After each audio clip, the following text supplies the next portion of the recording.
વડોદરા મહાનગરપાલિકા દ્વારા વિકાસ કાર્યોની સાપ્તાહિક સમીક્ષા બેઠક યોજાઈ। વડોદરા મહાનગરપાલિકાના આયુક્ત કમિશનર અરુણ મહેશ બાબુએ ગઈકાલે શહેરના વિકાસ કાર્યોને પ્રશ્નો અંગે ચર્ચા કરવા માટે સાપ્તાહિક સમીક્ષા બેઠક યોજી હતી।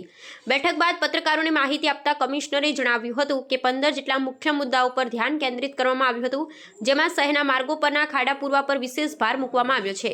તેમણે વોર્ડ દીઠ ઇન્જિનિયરોને બોલાવી ચોક્કસ માહિતી આપી હતી અને 30 ડિસેમ્બર પહેલા તમામ ખાડાઓ પૂરવા માટે તાકીદ કરી છે।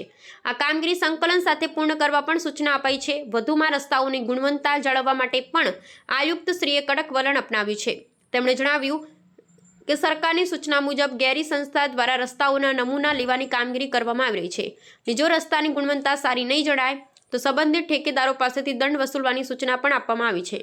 આ સાથે શહેરી સ્વચ્છતાના મુદ્દે પણ ગલીઓ અને પેટા માર્ગોમાં વિશેષ ધ્યાન આપવા પર ભાર મૂકવામાં આવ્યો હતો। પૂર્વ વિસ્તારમાં જળ પુરવઠા સંબંધિત કામગીરી બાદ પાણીની સ્થિતિમાં સુધારો થયા હોવાનું પણ તેમણે ઉમેર્યું હતું। શહેરના અન્ય મુખ્ય મુદ્દાઓ પર પ્રકાશ પાડતા કમિશનરે કહ્યું હતું કે જે સ્થળોએ ગટરનું પાણી ઉભરાતું હોય ત્યાં તાત્કાલિક સમસ્યા ઉકેલવા નિર્દેશ આપવામાં આવ્યો છે। જ્યાં ટ્રાફિક સર્કલ અને સંકેત દીપ બનાવવાની આવશ્યકતા છે ત્યાં નવા સંકેત દીપ અને વિભાજક ડિવાઈડર બનાવવાનું સૂચન કરાયું છે। હાલ શહેરની ટ્રાફિક વ્યવસ્થા 24 કલાક કાર્યરત છે। સાથે જ શેરી લાઇટની વ્યવસ્થાને પણ સ્વયં સંચાલિત પ્રણાલીમાં લેવા માટેની તૈયારીઓ ચાલી રહી છે। મહાનગરપાલિકા દ્વારા પાર્કિંગ નીતિ બનાવવાનો પ્રયત્ન ચાલુ છે અને 14 જેટલી પુસ્તકાલયની કામગીરી પ્રગતિ હેઠળ છે, તેમજ વેન્ડિંગ ઝોન પર પણ કામગીરી હાથ ધરવામાં આવશે। મિત્રોને આભાર। આજને જે વીકલી રિવ્યુ મીટિંગમાં લગભગ 15 મુદ્દાઓ ઉપર અમે ખાસ કરીને ધ્યાને મૂકવામાં આવી છે। સૌથી પહેલાં જે રાજ્ય સરકારનું નિર્દેશ અનુસાર સિટીની અંદર જે ખાડાઓ પુરાવાની કામગીરી છે એના ઉપર વધારે ભાર મૂકવાનું તમામને સૂચના આપી છે, જેથી કરીને ઝોન વાઇઝ આજે તમામ વોર્ડ વાઇઝ પણ ડેપ્યુટી એન્જિનિયર્સને પણ અહીંયા બોલાવીને રિવ્યુ મીટિંગ કરવામાં આવ્યું છે, જેથી કરીને એમને વોર્ડ વાઇઝ પણ એમને ડેટા આપી છે અને આ ડેટાને 30 ડિસેમ્બર પહેલાં તમામ ખાડાઓ પુરાવવા માટે અલગ અલગ બોર્ડ એન્જિનિયર્સને પણ ડાયરેક્ટલી સૂચના આપી છે।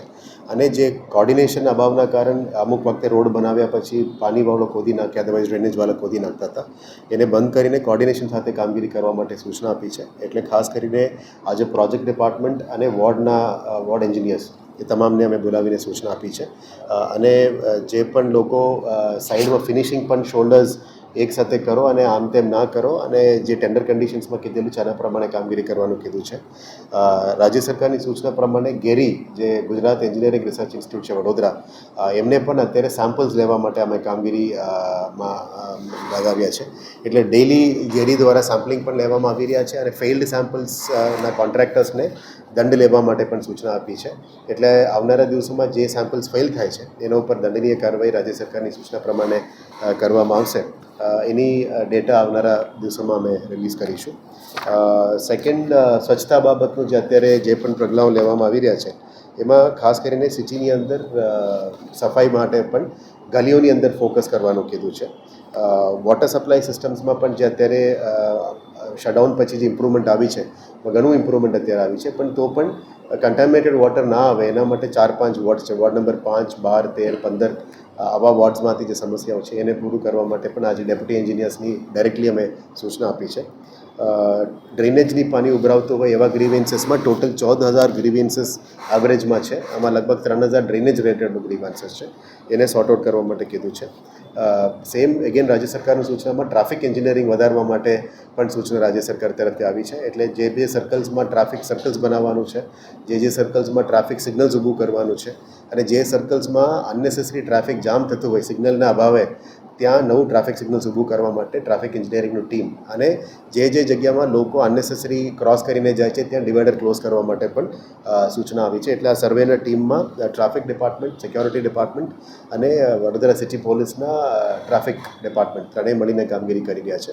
ટ્રાફિક સિગ્નલ્સ અત્યારે આપ જાણો છો 24 કલાક અમે શરૂ કરી છે, એટલે આવનારા દિવસોમાં ATCS automatic traffic control system, જેથી કરીને ટ્રાફિકનું ડેન્સિટી કેમેરા કેપ્ચર કરીને ઓટોમેટિક સિગ્નલ ચેન્જ થાય એ પ્રકારમાં અત્યારે મૂવ કરવાનું પ્રક્રિયા શરૂ કરી છે।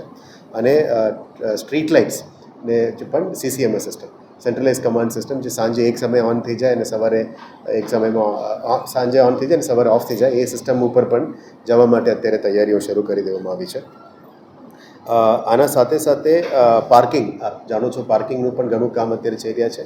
અમે રાહ જોઈ રહ્યા છીએ કે જનરલ બોડીમાં એકવાર ક્લિયર થઈ જાય તો પાર્કિંગ પોલિસી કમિટી ફોર્મ કરીને પાર્કિંગ અમલીકરણ લાવવા માટે જે રીતનું અમદાવાદ સુરત કરી રહ્યા છે આ લાવવા માટે પ્રયત્ન ચાલુ છે.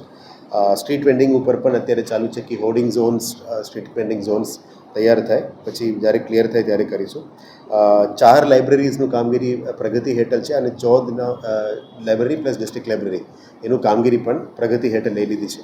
એટલે આ એજ્યુકેશનની અને સંસ્કારની સેન્ટર છે.